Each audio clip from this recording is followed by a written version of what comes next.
Company accounts पे हमने कुछ बहुत बेसिक से क्वेश्चंस किए थे, जहां तक हमने कोई भी ऐसी वैसी बात नहीं की, प्रीमियम तक बात की और कुछ भी हमने नहीं किया, बेसिक जर्नल एंट्रीज बनाए। अब समय है आगे चलने का, तो क्वेश्चंस के थ्रू ही चलेंगे। कितना आगे तो अभी चलेंगे जब पता चलेगा।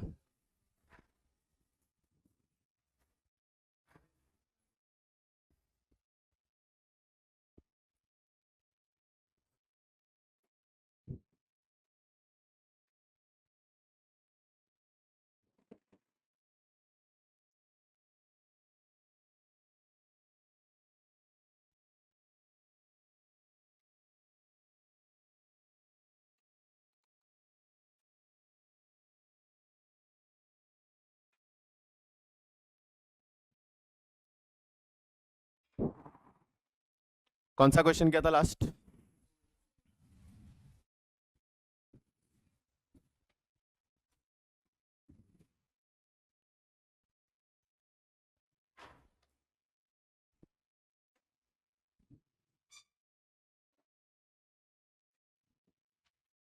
Question number 6।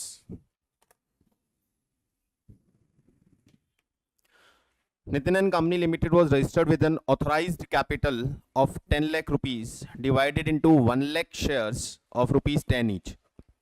फेस वैल्यू मिल गया 10 rupees. Number of shares issue करने हैं नहीं, ये क्या है? Authorised capital. कंपनी कितने मैक्सिमम शेयर्स इशू कर सकती है, that is 1 lakh. The company offered 60,000 shares to the public. तो अभी कंपनी कितने शेयर्स इशू कर रही है? 60,000 शेयर्स इशू कर रही है। On which were payable, amount were payable is 2 rupees on application, 4 on allotment, balance when required. Application for 92,000 shares were received. 92,000 shares की applications आई है हमारे पास। कौन सा केस? Over subscription less. कौन बोला भाई? कंपनी ऑफर कितना कर रही है? छोटी छोटी चीज का ध्यान रखो बाबू, वरना यही उड़ा देता है पूरा क्वेश्चन। 60,000 शेयर्स के लिए कंपनी ऑफर कर रही है, 1 लाख तो ऑथराइज्ड कैपिटल है। इसके पास 92,000 एप्लीकेशंस आई है, मतलब more than the offered shares. तो कौन सा केस हो गया? ओवर सब्सक्रिप्शन का केस बन रहा है ये हमारा। ओवर सब्सक्रिप्शन का केस बन रहा है ये हमारा।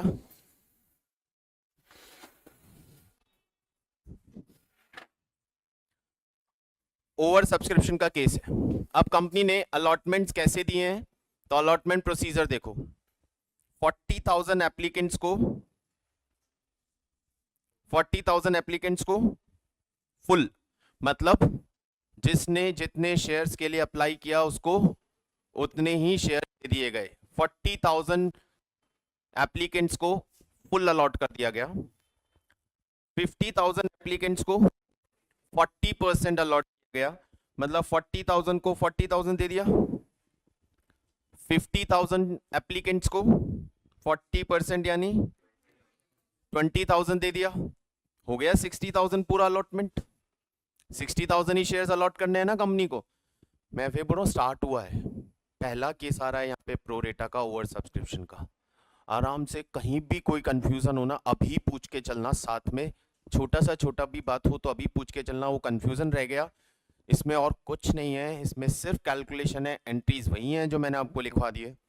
तो कैलकुलेशन में कोई भी कंफ्यूजन रह गया, आप कितने भी क्वेश्चंस कर लोगे प्रॉब्लम आती रहेगी। एक एक पॉइंट पे क्लियर करना है। How many shares offered by the company, clear होते हुए चलना है। कितने ऑफर किए? सर 60 ऑफर किए। नंबर 2, किस इंस्टॉलमेंट में कैसे कॉल किया गया है, तो इंस्टॉलमेंट यहाँ क्लियर करके लिख लेना है साइड में कि इंस्टॉलमेंट कैसे कॉल किया गया है। इंस्टॉलमेंट भी साइड में लिख लेना है कहीं भी रफली, क्योंकि जब क्वेश्चन में वापस पढ़ने जाते हैं तो अमाउंट ऊपर नीचे हो गया तो सब गड़बड़ हो जाएगा। कैसे इंस्टॉलमेंट है? 2 रुपीज एप्लीकेशन, 4 रुपीज अलॉटमेंट। कितना बचा? 4 और बचा। 10 रुपीज का शेयर है ना, ये 4 कब लेगी? व्हेन रिक्वायर्ड, मतलब उसके बारे में अभी कोई इंफॉर्मेशन नहीं है। फिर एप्लीकेशन कितने शेयर्स का आया हमारे पास 92। सर ओवर सब्सक्रिप्शन, ज्यादा एप्लीकेंट्स हैं, ज्यादा एप्लीकेंट्स है तो कंपनी अलॉटमेंट प्रोसीजर बनाएगी।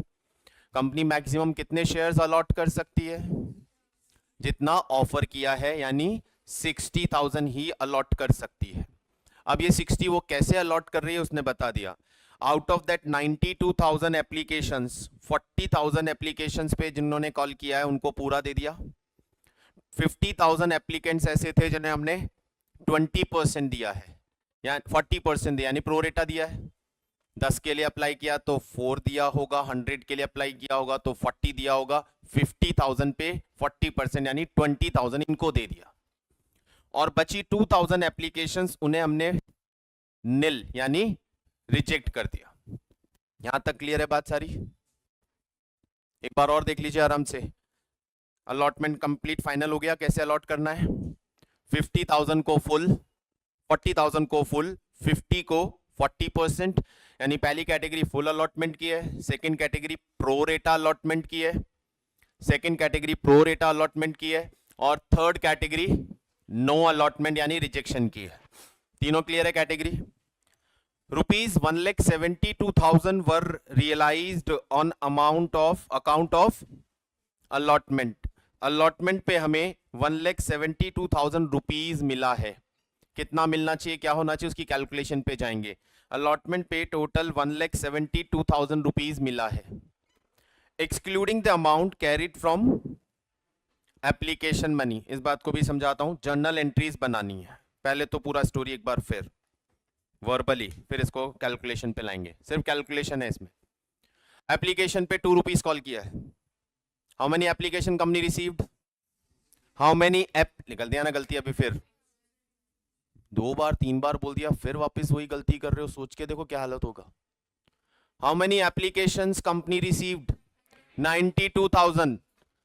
जितनी एप्लीकेशन आई कंपनी को, हर एप्लीकेशन पे कितने रुपए मिलेंगे, 2 रुपए। कितनी applications 92 multiply by 2, 1,84,000 rupees cash आएगा कंपनी के पास। एप्लीकेशन मनी 182 आएगी, 184 आएगी। ये क्लियर है? आप कितनी एप्लीकेशन मनी रख सकते हो, 60,000 शेयर्स की ही एप्लीकेशन मनी हम रख सकते हैं। तो 60,000 शेयर्स की एप्लीकेशन मनी कितनी हुई, 2 रुपए के हिसाब से 1,20,000, इतना ही रख सकते हो, क्योंकि जितना शेयर्स इशू करोगे, जितना अलॉट करोगे, उतना ही एप्लीकेशन मनी तो काम में लोगे। आपके पास 184 की एप्लीकेशन मनी आई, आप 120 रख सकते हो। इसका मतलब आपके पास 64,000 रुपीज एक्स्ट्रा है। ये जो 64,000 एक्स्ट्रा है, इसमें जिनका शेयर्स रिजेक्ट कर दिया आपने, कितनी एप्लीकेशन रिजेक्ट हुई, 2,000, उनका कितना पैसा है, उनका कितना पैसा है 4,000, वो तो उन्हें वापस देना पड़ेगा। बाकी एक्स्ट्रा मनी किसकी है, जिनको हमने प्रो रेटा अलॉटमेंट किया है, ये 50,000 वालों की है। इनकी एक्स्ट्रा मनी को हम क्या करेंगे, प्रो रेटा जिसको हम अलॉट करते हैं उसकी एक्स्ट्रा मनी को हम नेक्स्ट इंस्टॉलमेंट यानी अलॉटमेंट में यूज कर सकते हैं, एडजस्ट कर सकते हैं। उनकी एक्स्ट्रा मनी वहां एडजस्ट हो जाएगी, और फिर हम उनसे अलॉटमेंट मनी मांगेंगे बाकी सबसे। और कितनी अलॉटमेंट मनी लेनी है, 4 रुपए। तो हम सबसे 4 रुपए की अलॉटमेंट मनी कॉल करने वाले हैं। उसमें से हमें 172 ही मिला है। ये हमारे पास पूरा क्वेश्चन का सिनेरियो। पहले वर्किंग नोट, सबसे इंपॉर्टेंट ये वर्किंग नोट बनाते हैं। कैसे बनेगा,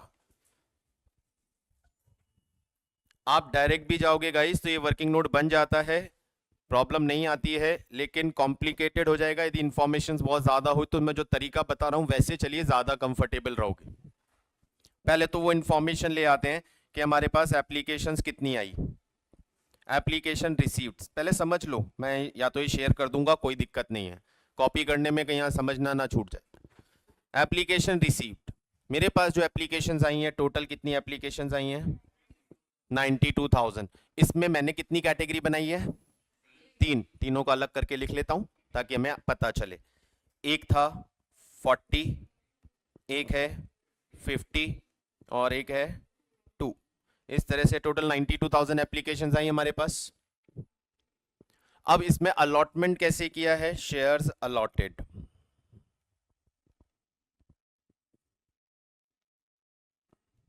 फोर्टी को कितना दिया 40, 50 को कितना दिया 20, 2000 वालों को क्या दिया निल, टोटल अलॉटमेंट 60। इक्वेशन मैच हो गई हमारी।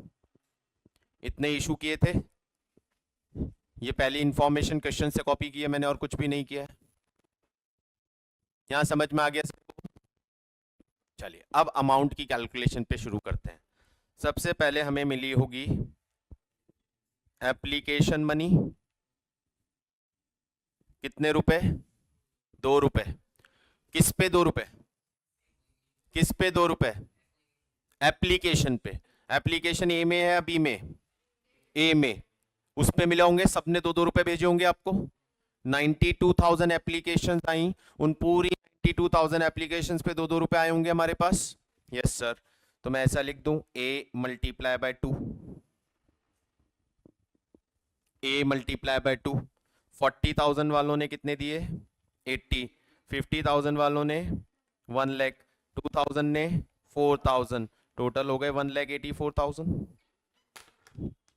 2-3-4 क्वेश्चन में ऐसे बनाओगे, जब कंफर्टेबल हो जाओगे तो डायरेक्ट बना लेना, भले मुझे कोई प्रॉब्लम नहीं है, लेकिन पहले यहाँ पे पूरा डिटेल में समझ के चलो।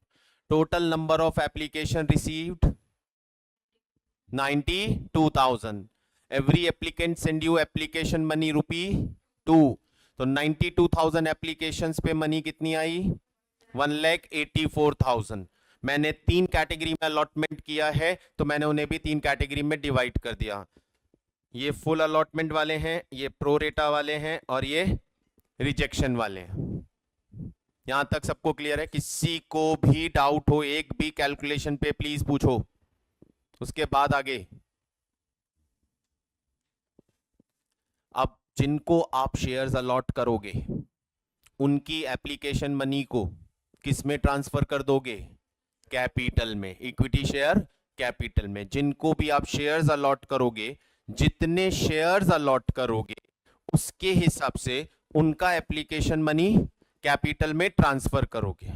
चलिए तो इसमें से हम ट्रांसफर टू कैपिटल कर देते हैं। पहली कैटेगरी, कितना मनी कैपिटल में जाएगा इसका 80,000 रुपीज। 40,000 शेयर्स पे 2 रुपीज पर शेयर, है ना। एक सेकेंड गाइस,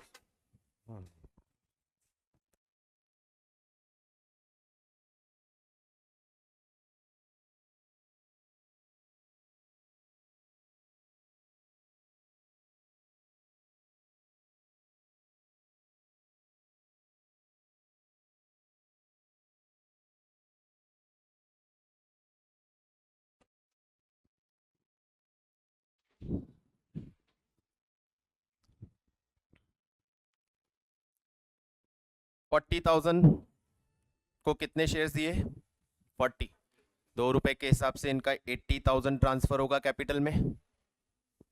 इनको कितने शेयर्स दिए 20, तो इनके 2 रुपए के हिसाब से 40,000 कैपिटल में रख सकते हो।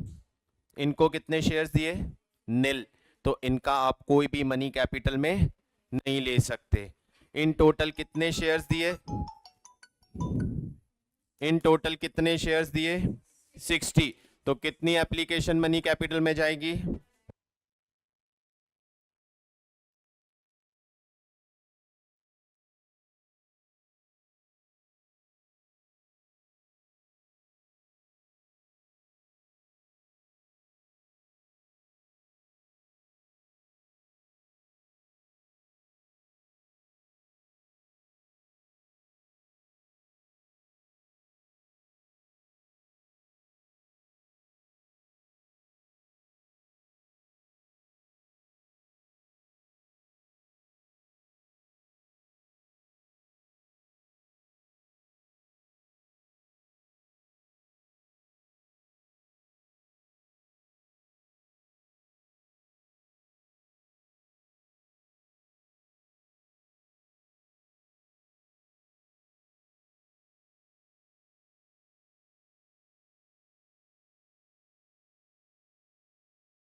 वापस बहुत आराम से चलूंगा, पहला क्वेश्चन है बहुत आराम से, क्योंकि ये बहुत बेसिक है, प्रोरेटा का बहुत बेसिक क्वेश्चन है। वापस, number of shares allotted, allotted shares ये वाले हैं 60 जिसमें से 20 और 40 का बाइफ्रिकेशन है। इनका जो एप्लीकेशन मनी है वो ट्रांसफर हो जाएगा किसमें, कैपिटल में। तो 60,000 के हिसाब से 1,20,000 जाना चाहिए कैपिटल में। फिर इंडिविजुअल बाइफ्रिकेशन डाल दिया मैंने, इसमें किसी को कोई डाउट है? यानी मैं यहां लिख सकता हूं b मल्टीप्लाई बाय 2, ये आपको समझाने के लिए, इसलिए फर्स्ट क्वेश्चन में सब कुछ लिख रहा हूं। इतना detail neat clean working note नहीं जरूरत पड़ती है सीबीएसई में, लेकिन अभी यहाँ पहला है, समझ के चलो। ये क्लीन है, ये क्लियर है यहाँ तक सारा बात आपको? एप्लीकेशंस के साथ एप्लीकेशन मनी आती है, एप्लीकेशन मनी कैपिटल में ट्रांसफर होती है, लेकिन वो किस नंबर ऑफ शेयर्स की, जितना अलॉटमेंट किया। अभी इसको आप 4-5 बार बोलते रहना, मन में याद रखना, गलती ना हो। एप्लीकेशन, नंबर ऑफ एप्लीकेशन पे एप्लीकेशन मनी आती है, नंबर ऑफ अलॉटेड शेयर्स की एप्लीकेशन मनी कैपिटल में ट्रांसफर होती है। अभी तक हम अलॉटमेंट मनी की बात नहीं कर रहे हैं, यहां तक क्लियर है? चलिए, अब यहां हम चेक करेंगे कि किसी का एक्स्ट्रा पैसा तो नहीं है हमारे पास, इसे हम नाम दे देते हैं excess money. Excess, excess, excess, कितना एक्सेस बचा? पहली कैटेगरी ने 80 दिया था, 80 काम में आ गया। पहली कैटेगरी ने 80 दिया था, 80 कैपिटल में चला गया, मतलब इसका हमारे पास कोई एक्स्ट्रा मनी नहीं है। दूसरी कैटेगरी ने 1 लाख रुपीस दिए थे हमें, और कैपिटल में ट्रांसफर कितना किया हमने, 40।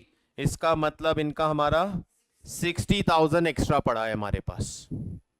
थर्ड कैटेगरी ने हमें 4,000 दिए थे, हमने इनको शेयर्स अलॉट नहीं किए, इनके पूरे 4,000 हमारे पास एक्स्ट्रा पड़े हैं। टोटल हमारे पास 64,000 एक्स्ट्रा है।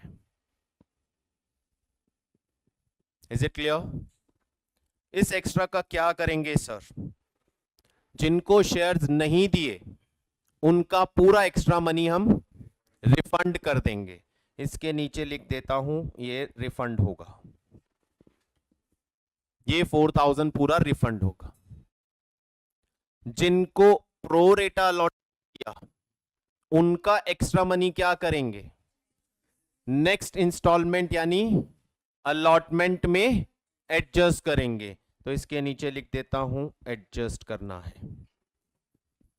अगेन ये आपको समझाने के लिए लिख रहा हूं, जिनका प्रोरेटा अलॉटमेंट है उनका एक्सेस मनी एडजस्ट करने के लिए काम आएगा। जिनको हमने शेयर नहीं दिया उनका एक्स्ट्रा मनी हमें रिफंड करने को काम आएगा। ये हो गया आपका एप्लीकेशन का पूरा अरेंजमेंट। अब यहां पे अलॉटमेंट पे आते हैं। अब हम अलॉटमेंट ड्यू करेंगे,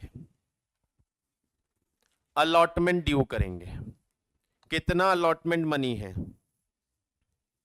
अलॉटमेंट मनी कितना है, 4 रुपए।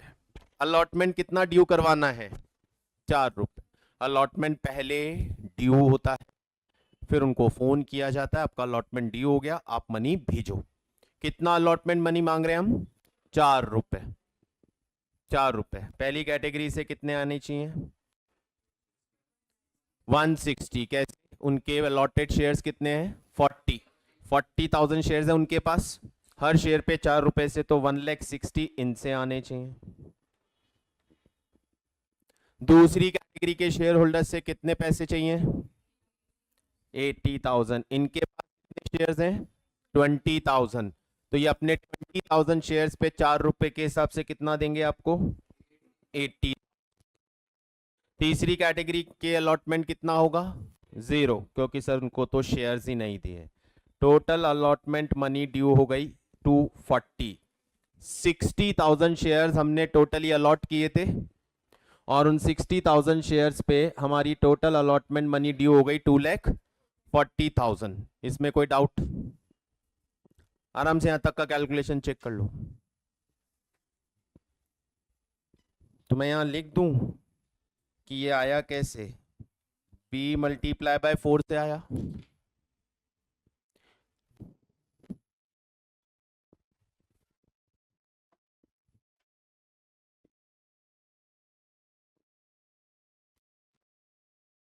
Is it clear?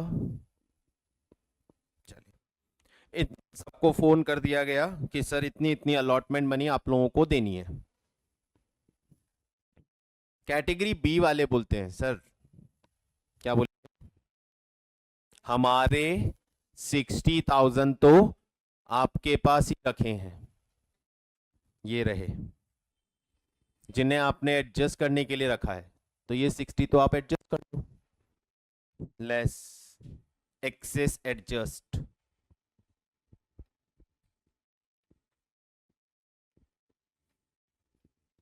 Access money adjust करते हैं। 60,000 इनका एक्सेस मनी एडजस्ट हो जाएगा,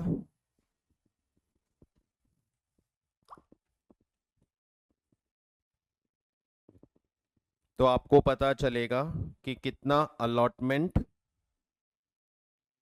पेंडिंग है, कितना पैसा आना बाकी है। जिनका आपके पास ही रखा उनको तो एडजस्ट कर लो। इसका 160 पूरा बाकी है, इसका कितना आना बाकी है, 20,000 बाकी है। 80 ड्यू किया, 60 एडजस्ट किया तो 20 बचा इनका। टोटल कितना आना बाकी है, 1,80,000 रुपीज अलॉटमेंट मनी पेंडिंग है, जो हम एक्सपेक्ट कर रहे हैं कि शेयर होल्डर पे कर देंगे। यहां तक की स्टोरी क्लियर है सभी को? हम एक्सपेक्ट कर रहे हैं कि हमारे शेयर होल्डर 180 का जो अलॉटमेंट पेंडिंग है वो पे कर देंगे। ड्यू कितना किया अलॉटमेंट मनी, 240, मिलेगा कितना, 180। क्यों कम मिलेगा, क्योंकि 60 हमारे पास ही था जो हमने ऑलरेडी एडजस्ट कर लिया। फाइन, अब इसमें से मैं अलॉटमेंट मनी रिसीव्ड माइनस करूंगा, मुझे पता चल जाएगा कि कितना कॉल्स इन एरियर होता है। मैं उल्टा कर रहा हूं, लेस कॉल इन एरियर। यदि कोई पेमेंट ना करे तो उसका कॉल इन एरियर कहलाता है, वो माइनस होगा, तो आपको पता चलेगा अलॉटमेंट रिसीव्ड, कितना अलॉटमेंट मनी रिसीव हुआ। ये एरियर माइनस करने से पता चलेगा। नॉर्मली एरियर पता होता है कि किसने नहीं दिया, रिसीव्ड बाद में निकलता है। ये स्टेटमेंट क्लियर है यहां तक? अब इस क्वेश्चन में हमें उन्होंने अलॉटमेंट मनी रिसीव्ड बता दिया। 1,72,000 were realised on account of allotment money. Allotment money हमें 172 मिली है, अलॉटमेंट मनी हमें 172 मिली है, तो रिसीव्ड अमाउंट बता दिया उन्होंने 1,72,000 है। इसका मतलब क्या हुआ, 8,000 का यहां पे कॉल्स इन एरियर है, 8,000 का यहां पे कॉल्स इन एरियर है।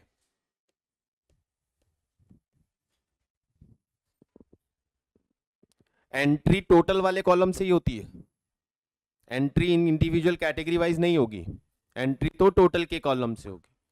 अब ये एरियर किस कैटेगरी का है ये हमें इन्होंने नहीं बताया, कोई बात नहीं, हमें चाहिए भी नहीं, हमें तो टोटल एरियर चाहिए, जो टोटल एरियर पता चल गया। ये आपका वर्किंग नोट रेडी है। अब इसके बाद सिर्फ जर्नल एंट्री का काम बचेगा, सारी कैलकुलेशंस रेडी है। Whenever pro rata allotment is there, आपको ये बना लेना चाहिए ताकि आपका सारा अमाउंट कैलकुलेट होके सामने आ जाए और अब सिर्फ एंट्री में अमाउंट पुट करना है। एंट्रीज वही जो हम करते हुए आ रहे हैं। यहां तक चेक कर लीजिए, किसी को कोई भी डाउट या कंफ्यूजन हो बताइए, मैं समझा दूंगा वापस।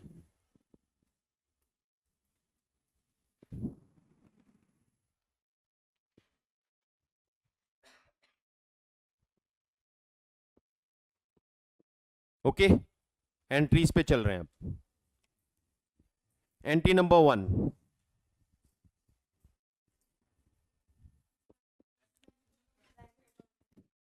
Don't tell me entry money.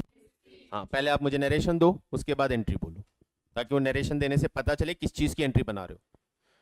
पहली entry, application money received, entry होती है bank debit to share application, bank debit to share application. Entries हमेशा टोटल कॉलम से बनेगी, ध्यान रखना वर्किंग नोट के। तो चलिए बताइए एप्लीकेशन मनी रिसीव्ड देख के वहीं से 1,84,000 rupees. Application money received 1,84,000 rupees.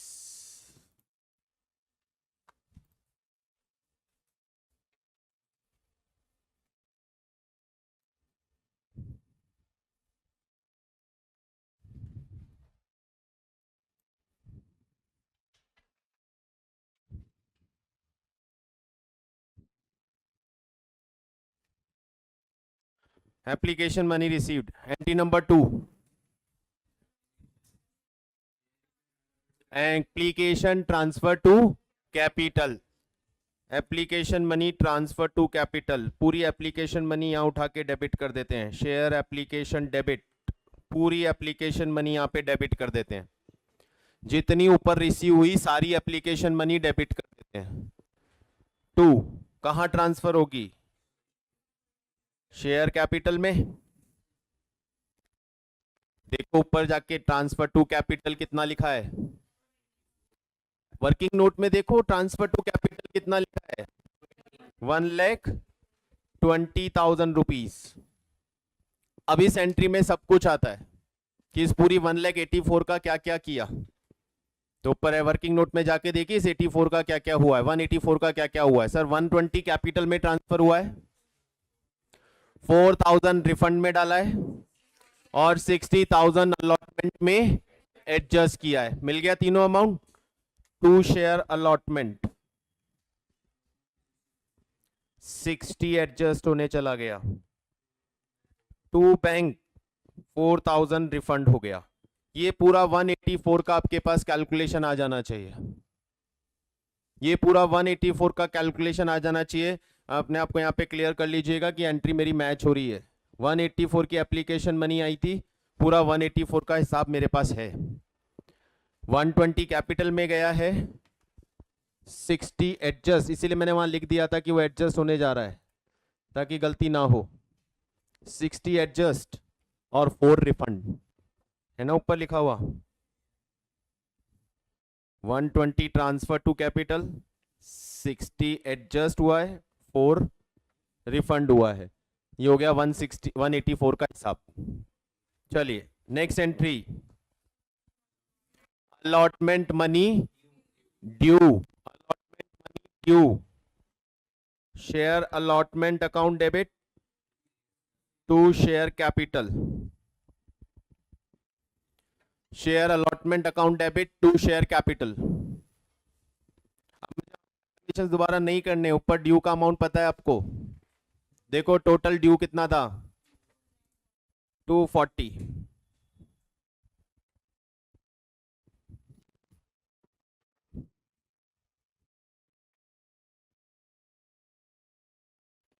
Next entry, allotment money received, bank account debit to share allotment. Received के कॉलम में कितना रिसीव हुआ है, रिसीव्ड के कॉलम में जाके देखो कितना है, 172, 1,72,000 रिसीव्ड देखना है बेटा। अलॉटमेंट मनी रिसीव्ड ये रहा, अलॉटमेंट रिसीव्ड 172। सर ड्यू तो 240 हुआ, रिसीव 172। हाँ सर 60 तो एडजस्ट हो गए हैं और 8,000 की कॉल्स इन एरियर चल रही है, वो हमें रिसीव नहीं हुआ है। खत्म।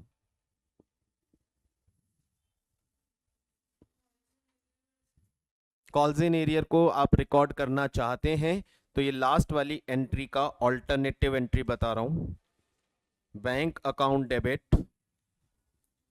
calls in arrear is a asset, calls in arrear debit to share allotment, 172 मिला, 8 नहीं मिला, 180। एरियर फिर अलग से रिकॉर्ड कर सकते हो।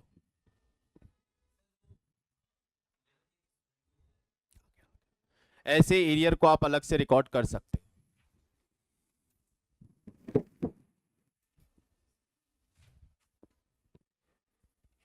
ये ऑल्टरनेटिव है, और मैं ऑल्टरनेटिव वाले पार्ट को प्रेफर नहीं करता जब तक क्वेश्चन नहीं मांगता। मैं उस एंट्री में चला जाता हूँ, एरियर का अकाउंट नहीं ओपन कर रहा हूँ, तो अलॉटमेंट में ही बैलेंस शो होता रहेगा 8000 का। ठीक है, और 60 एडजस्ट करने वाली वो एंट्री तो ऊपर ऑलरेडी हो चुकी है। 60 एडजस्ट करने वाली एंट्री तो ऑलरेडी हम कर चुके हैं। क्लियर? इस वर्किंग नोट को जिन्होंने नहीं बनाया बना लीजिए और आराम से इसको पूरा समझ लीजिए।